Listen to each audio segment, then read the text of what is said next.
Ahora sí vamos a saludar con nuestro tercer invitado, el sociólogo Marco Paladines. Póngalo en pantalla dividida. ¿Cómo está, sociólogo? Buenos días acá en Ecuador. No sé en qué país se encuentre, sociólogo. Buenos días en Ecuador, Jaime. Estoy en Alemania, que es donde vivo hace algunos años, donde realizo mis actividades laborales, académicas, activistas también. Y bueno, un gusto conversar con ustedes, siempre con mucha emoción, poder conectarme también con lo que pasa en el país y pues un saludo para toda su audiencia. Le voy a empezar preguntando, ¿cómo se ve al Ecuador desde Europa, desde Alemania? ¿Cómo se ve? ¿Cuál es la visión que hay del país?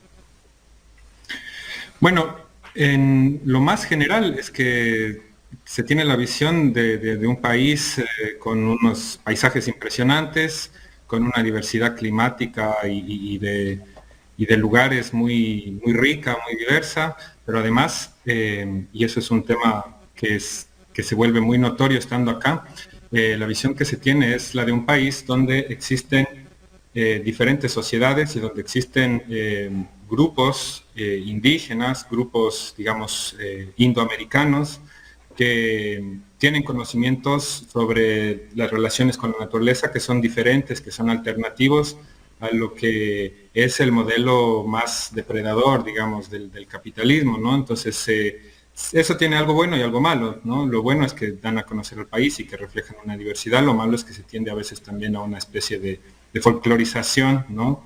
Muchas veces desde el primer mundo se mira al resto de lugares del planeta con un cierto desdén, con un cierto aire de superioridad y pues eso es lamentable y por suerte existen activistas migrantes que reclaman cuando eso pasa y que hacen ver que tenemos la misma dignidad de existir en este planeta y que además de los grandes procesos económicos y el desarrollo económico mundial se sostiene también con los recursos que vienen de nuestros países, ¿no? Correcto. Vamos a la realidad del Ecuador. Bueno, después de los 18 días de movilizaciones que se dieron acá en el Ecuador, primero se creó una sola mesa de diálogo y de allí, en una reunión, se crearon 10 mesas de diálogo. De esas 10 mesas de diálogo, cada mesa va a tratar una demanda que están exigiendo la dirigencia indígena y todas las organizaciones sociales que participaron de las jornadas de movilización que fue a nivel nacional. Pero ¿qué resulta? Que el gobierno nacional, en medio de los diálogos, comienza a hacer acusaciones directamente a la CONAIE, diciéndole que las movilizaciones fueron financiadas por el narcotráfico y la delincuencia organizada. Después de todas esas acusaciones que a pesar de que están sentados en una mesa de diálogo, tanto el gobierno con la dirigencia indígena, la conferencia episcopal ecuatoriana, ¿qué va a pasar? ¿Qué le espera al país? Bueno, quizá comienzo igual complementando un poco la respuesta anterior. El país también sale en las noticias acá, por ejemplo, en las noticias que hay en las pantallas del metro o en los noticieros de acá, cuando hay crisis económica, social, política o cuando hay una masacre en las cárceles. Es decir, estos temas que justamente son los que han motivado esos 18 días de paro, después de un proceso de diálogo que se había iniciado meses antes y que se había intentado meses antes, llegan a no tener solución, a no tener oídos por parte del gobierno y se llega a este paro que concluye, como sabemos, con la propuesta de realizar las mesas de diálogo a las que usted hace alusión, Jaime. Eh, Observemos cómo es la dinámica del gobierno, de este gobierno, para relacionarse con los sectores sociales. Leonidas Sisa fue a intentar dialogar como representante, como vocero de una organización que no representa sus intereses personales, sino que coordina una serie de demandas y de intereses de diversos grupos sociales que incluyen grupos indígenas, pero también productores de la costa, donde hay unas alianzas también, por ejemplo, con el Frente Antiminero, con sectores feministas, etcétera. Entonces, diferentes movilizaciones sociales, grupos sociales han intentado dialogar con el gobierno, han intentado plantearle que algunas cosas están mal. Pero el gobierno no les ha escuchado. Vimos la primera vez que Leonidas Issa fue al Palacio de Gobierno, como fue a los empujones llevado hacia adentro, es decir, no hay una atmósfera de diálogo, sino más bien de recibimiento con violencia, con desdén, con una mirada de superioridad. Y pues en este proceso de diálogo esa estrategia continúa. No puede ser que al mismo tiempo que el gobierno, a través de uno de sus representantes, ya como es el ministro Jiménez, está dialogando, es decir, reconociendo a estas organizaciones como legítimos interlocutores para resolver algunos temas puntuales que tienen que ver con la crisis que tiene el país. Por otro lado, el presidente está ensuciando el nombre de esta organización social, diciendo sin ninguna prueba que han sido financiados por el narcotráfico. Es una deslegitimación del propio proceso de diálogo. Es decir, por un lado decimos sí, dialogamos, pero por otro lado insultamos, ensuciamos esa representación social que tiene, por ejemplo, la CONAIE y estos otros grupos, lo cual habla de la poca seriedad con que el gobierno enfrenta este proceso de diálogo. Y lo otro es que lo dicen sin ninguna prueba, lo dicen como lanzando una cortina de humo. El ministro Carrillo lo ha dicho, parece que han necesitado 15 millones de dólares para financiar el paro, así que hay que investigarlo. Es decir, primero lanza una mentira y pide a las instituciones que investigan que se ocupen de su mentira, en lugar de probar. Si realmente tiene que hacer si tiene conocimiento de algo así, tendría que denunciarlo.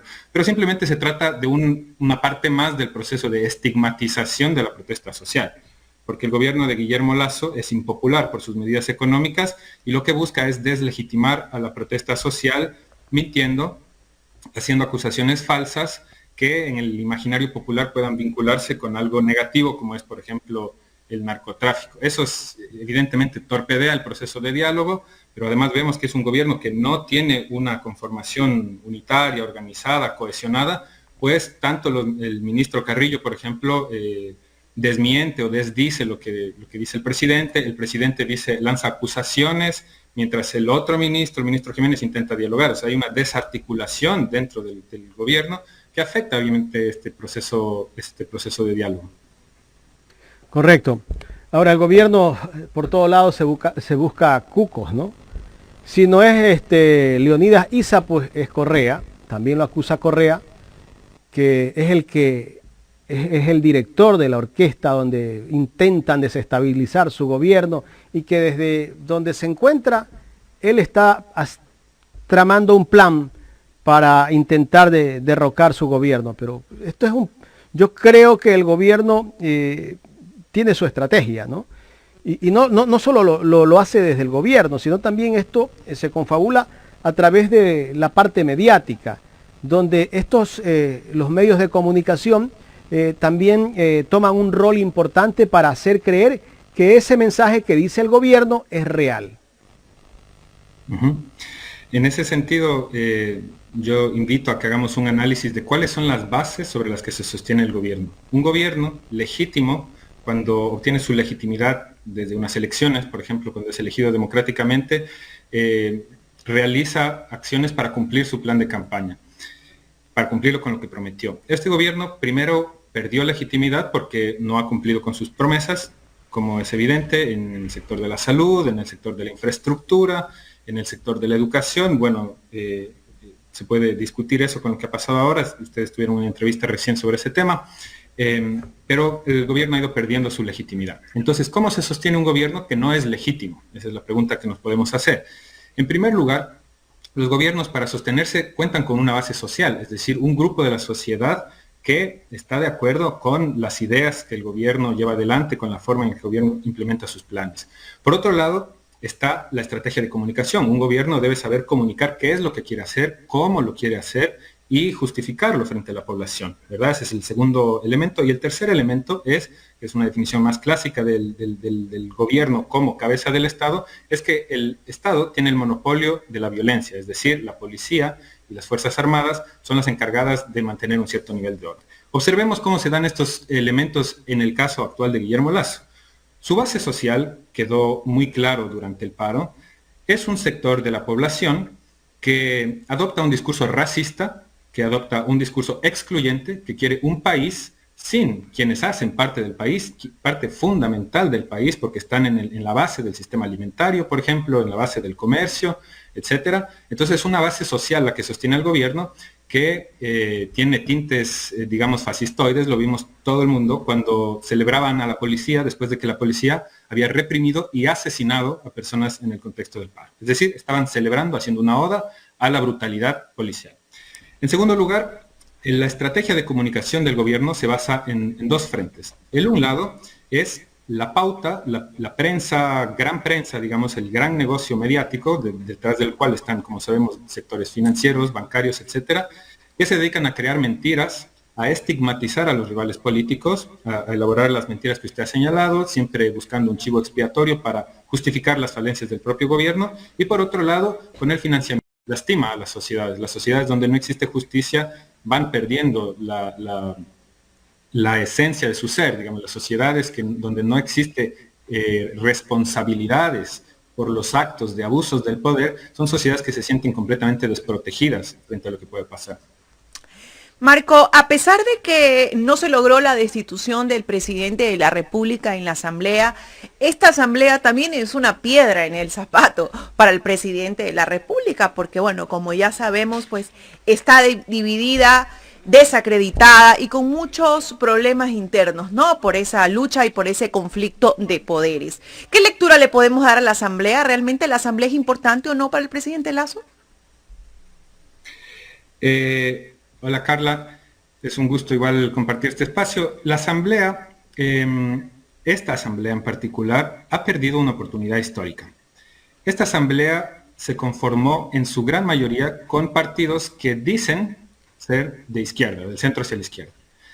Nosotras pudimos observar que después de que Guillermo Lasso ganó la presidencia, hubo un cambio en el sistema de alianzas y vimos que ciertos grupos como la izquierda democrática y como el sector más conservador, digamos, o el sector que menos responde a las bases de Pachacutic, diciendo que son de izquierda, se alinearon completamente con la derecha, como por lo demás lo han venido haciendo durante los últimos años. Esa asamblea en ese momento perdió legitimidad. ¿Por qué? Porque la votación que llevó a esa asamblea, a los asambleístas a que tengan sus curules y que llevó a Guillermo Lasso al poder, es una votación que está marcada, no completamente definida, pero sí está muy marcada por lo que pasó en octubre de 2019, donde se trataba de dar un mensaje claro. Las élites que gobiernan al país en contubernio con el Fondo Monetario Internacional crean políticas económicas antipopulares que son políticas de hambre, que son políticas de exclusión.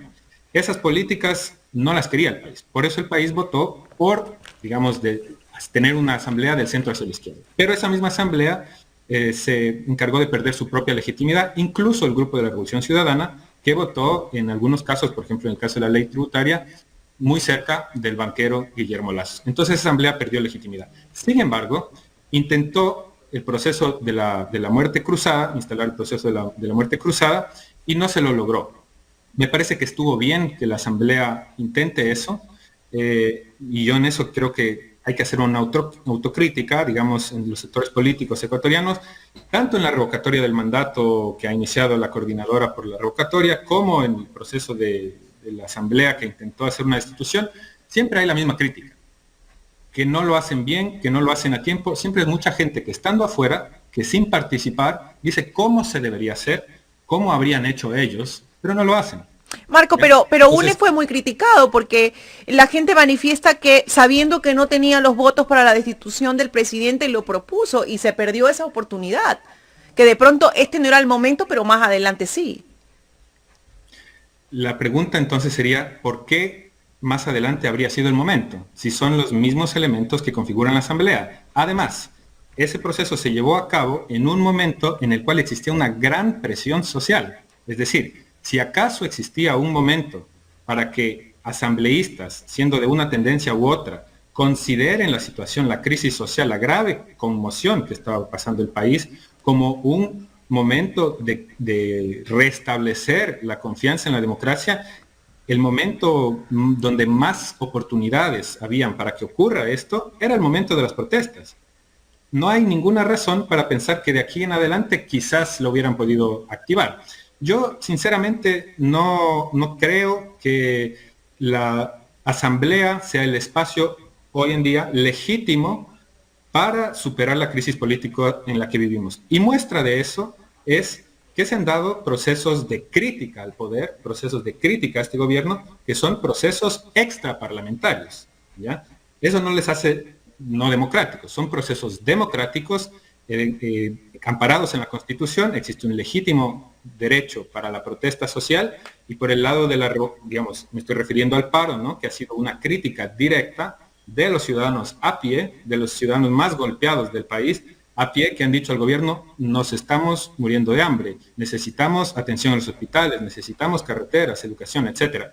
Eso por un lado. Y por otro lado, el intento de revocatoria del mandato, que es algo que está también contenido en la Constitución. Es decir, han sido iniciativas ciudadanas, iniciativas populares de los movimientos sociales, las que están tratando, digamos, de devolverle al país cierta legitimidad democrática, después de que sus poderes, tanto la Asamblea como el Ejecutivo, incluido también el CNE, incluido el espurio poder social de control, participación ciudadana y control social, que ha sido también tomado de forma poco legítima o ilegítima completamente, e incluida el poder judicial, que está salpicado de un montón de procesos. Es decir, los poderes del Estado ecuatoriano no tienen legitimidad, y las Fuerzas Armadas, la policía, también son instituciones que están con una bajísima legitimidad. Por eso, digamos, el impulso democrático viene de los sectores ciudadanos, de los sectores populares, de los sectores organizados desde abajo. Bueno, pero en este caso sí podemos ver o podemos un poco analizar que el presidente Lasso de todas maneras tiene respaldo, ha tenido respaldo de las Fuerzas Armadas, tiene respaldo de las grandes élites, los grandes poderíos económicos del Ecuador, tiene respaldo de la prensa. Entonces pudimos ver que ese respaldo le ayudó a mantenerse, y que aparentemente es el respaldo que lo va a mantener los próximos 4 años. Entonces, ahí donde donde podemos decir que los sectores sociales van a tener esa fuerza para decir al presidente basta o váyase a su casa, si el presidente está rodeado de poderes que no son propios del Estado, pero que son fuertes. Son muy fuertes, y evidentemente el poder de la represión, de la violencia policial, por ejemplo, es un poder que obviamente ayuda a que se sostenga un poder. Así se sostienen las dictaduras, en base a la fuerza bruta y al apoyo de los poderes fácticos, digamos, de los poderes económicos, de los que podríamos llamar los poderes detrás del poder. Evidentemente, Lasso no solo que es un personaje con un poder político por ser presidente del país, sino que es una de las personas más millonarias, más ricas del Ecuador, y que ha tenido siempre un poder económico. Y ahí se da un conflicto grave de intereses entre un poder económico que asume además un poder político. Es decir, una persona que tiene un interés privado en hacer sus negocios a partir de su banco y de otros tantos negocios que tiene el presidente Lasso, la mayoría de ellos también, o muchos de ellos, también en paraísos fiscales ilegítimos y que ni siquiera le habrían permitido ser presidente. Aparte de eso, tiene el poder político, que es el poder de servir, el poder popular, el poder social, digamos, y esa colusión, ese conflicto de intereses termina deformando el sistema democrático y convirtiéndolo en una plutocracia. Ese es el término político que se usa para estos regímenes corrompidos, donde las personas más adineradas son además quienes deciden el interés político. Y yendo hacia su pregunta, el tema es que pensamos que el único objetivo de las movilizaciones sea derrocar al presidente. Y eso hemos visto tanto en el proceso de Bucaram, como en el proceso de Maguad, como en el proceso de Lucio Gutiérrez, incluso con el fallido, digamos, o con lo que pasó en octubre de 2019, hemos visto que derrocar al presidente no resuelve todos los problemas. Entonces yo haría una lectura diferente, una lectura alternativa sobre este punto. En 2019, la CONAIE hizo una gran movilización junto a otros sectores sociales, porque hay que resaltar esto, no es solo la CONAIE, son muchos movimientos sociales, de los cuales la CONAIE es quizá el que sale más al frente, pero son muchos sectores que se organizan y han luchado en 2019 para lograr derogar un decreto que después, cuando llegó la pandemia, igual se lo pasó. Es decir, los resultados de esas jornadas de movilización, que incluyeron personas asesinadas por parte del Estado, terminaron desvaneciéndose y en la nada. Han pasado unos años, han pasado 2 años, y hoy vemos que un proceso de protesta desencadenado por la situación económica y social del país ha llevado a que el gobierno atienda algunos de estos pedidos, es decir, han habido resultados, por un lado. Por otro lado, todo el proceso de movilización ha desnudado a muchos actores políticos en sus verdaderas intenciones y eso modificará el escenario electoral. Lo que quiero decir es, el paro ya ha tenido efecto. Ya ha tenido efectos sociales, ha generado alianzas también entre sectores populares que se han visto juntas, luchando en la calle, y ya ha tenido sus resultados. Ahora, evidentemente, es una tragedia para el país de este personaje que miente todo el tiempo, que evade sus responsabilidades fiscales, tanto como sus responsabilidades como presidente.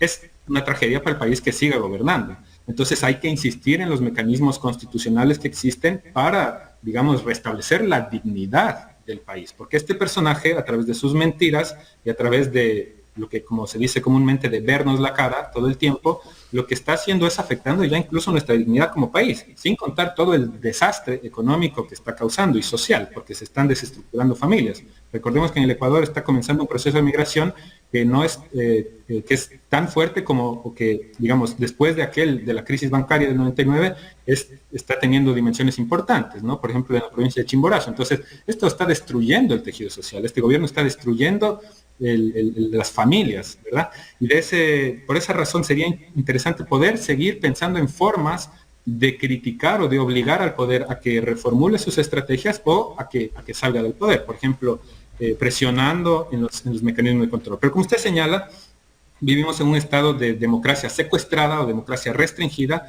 porque los poderes que deberían dar paso a las salidas constitucionales, como la revocatoria del mandato, por ejemplo, están cooptados. El Ejecutivo tiene sus tentáculos en los 5 poderes del Estado. Entonces, en esa situación, evidentemente, es muy difícil.